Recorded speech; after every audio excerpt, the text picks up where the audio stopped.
What's going on, everybody? Kennybomb is in the building, and unfortunately, we just got hit with some bad news. Capcom just took a massive loss. This could be the biggest loss in this company's history because it affects a lot of games, and it affects a lot of big games. One game in particular that I've been waiting for the last 5 years, so we gotta talk about it.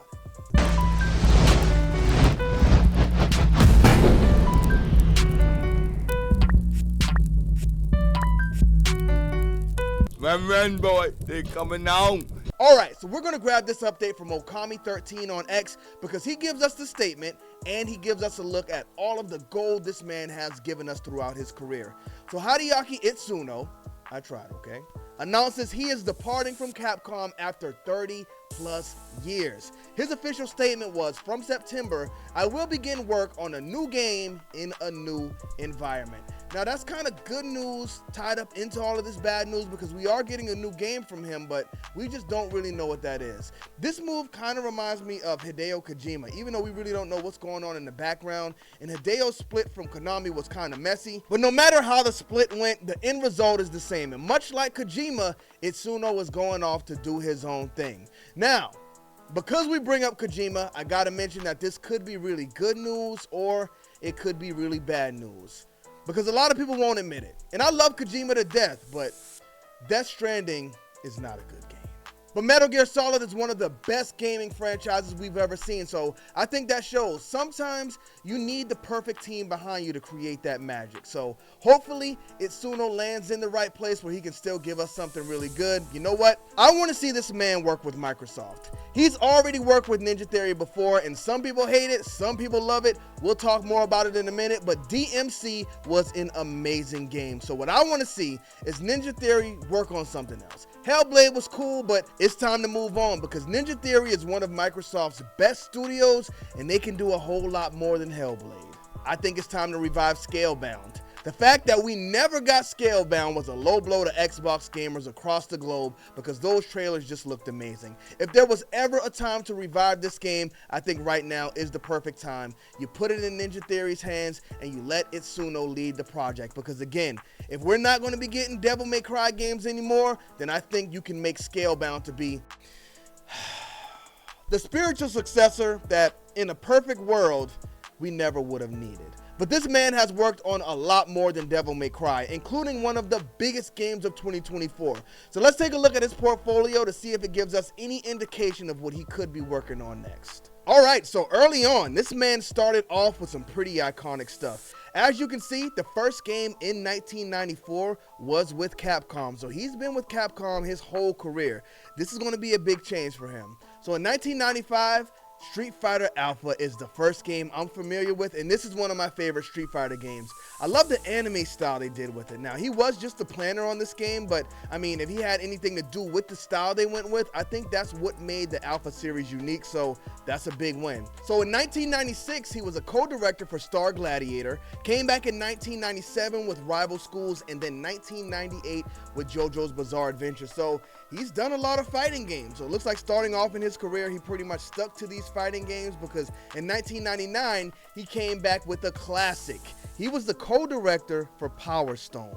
Now, if you guys were alive for the Sega Dreamcast era, then I'm sure you remember Power Stone because the demo came with it and it was a banger. I don't even think we ever got the full game. We just played the demo and had a lot of fun with it. He came back behind that as the full-blown director for Power Stone 2.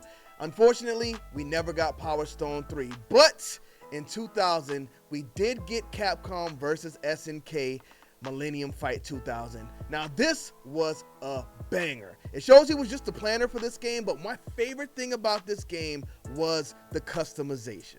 Wait a minute. I'm thinking about Capcom vs. SNK 2 because I did not play the first one, but the second one is on the list here as well, and he was the director. So as y'all can see from the list early on, he has been in charge of a whole lot of fighting games. But if we go down to 2003, that's where we see he was the replacement director for Devil May Cry 2. Now, Devil May Cry 2 is the black sheep of the bunch. Well, I'll say for a long time it was, because people didn't like it. Now, personally, I didn't have a problem with Devil May Cry 2, but the popular opinion is it was a bad game. But as we see here, he was a replacement director.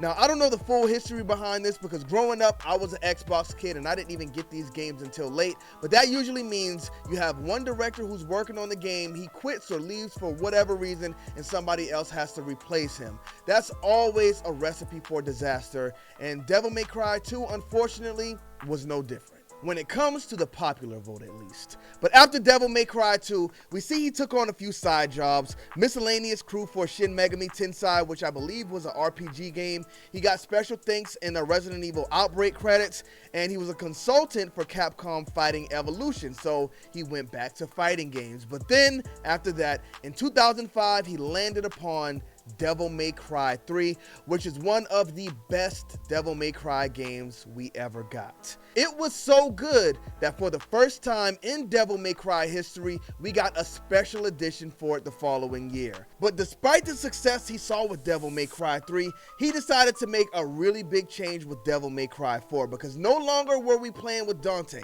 He introduced a new main character named Nero, and as you would expect, a lot of people didn't like it. But this game brought Devil May Cry to new heights because this was the first time it actually launched on Xbox. It was the first time I played it, and I went back and played all of the other games before it when they released that special edition, and I've loved Devil May Cry ever since. Now, Devil May Cry 4 was released in 2008.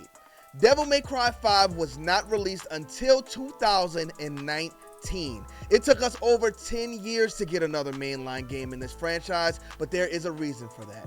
Because in 2013, DMC Devil May Cry was released. Now, if you remember, earlier in this video, I said Itsuno should be tied up with Ninja Theory, and that is because Ninja Theory actually worked with him to bring us DMC Devil May Cry. A lot of people did not like this game. A lot of people did not like Gothic Dante because he had the black hair. Now, his hair did turn white in the game, but people just did not like the new design. But if you ask me, I think this was the best Devil May Cry game we ever got. And I might get some heat, I might get some backlash for that, but I love the story in this game. I love the characters in this game. I just loved the new look on the franchise because it brought me more close to these characters than I ever was. I was really hoping we got a follow-up to this game just to explore that relationship between Dante and Virgil even more, but unfortunately, it never happened. I'm just glad this game exists because even today, I can go back and play it and experience it again, even though we'll never get a follow-up to it. But even though we didn't get a new DMC, at least we did get the return of Devil May Cry 5, which brought back our classic Dante, Virgil, Nero, and some new Gothic dude named V. I'm just hoping that is not our final Devil May Cry game.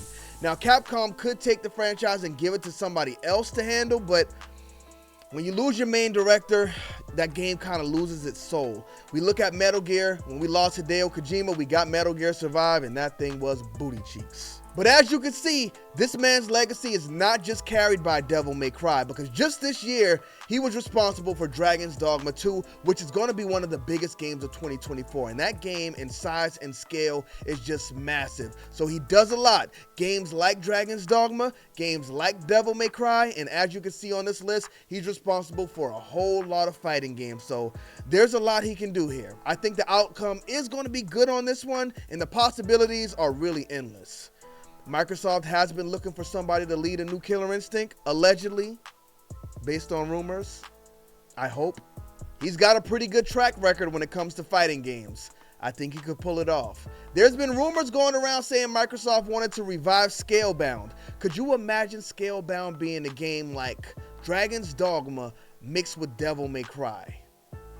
He could pull it off, and that would be huge for Microsoft. But apparently, the plan is already set. Today is September, so it looks like he's working on that new game starting right now. What do y'all think it is? Do y'all think he's tied in with a popular team, or is he going off to create his own studio? 30 years is a long time to be with Capcom. He's used to working with Capcom. He knows how the system works over there. Now he's doing something completely new and completely different. Will we ever get a new Devil May Cry? Will we ever get a new Dragon's Dogma? Do y'all want those games? Let me know in the comment section. But I'm heartbroken because I think we may be seeing the end of Devil May Cry. Thank y'all for tuning in. Bomb Squad, let's get to that.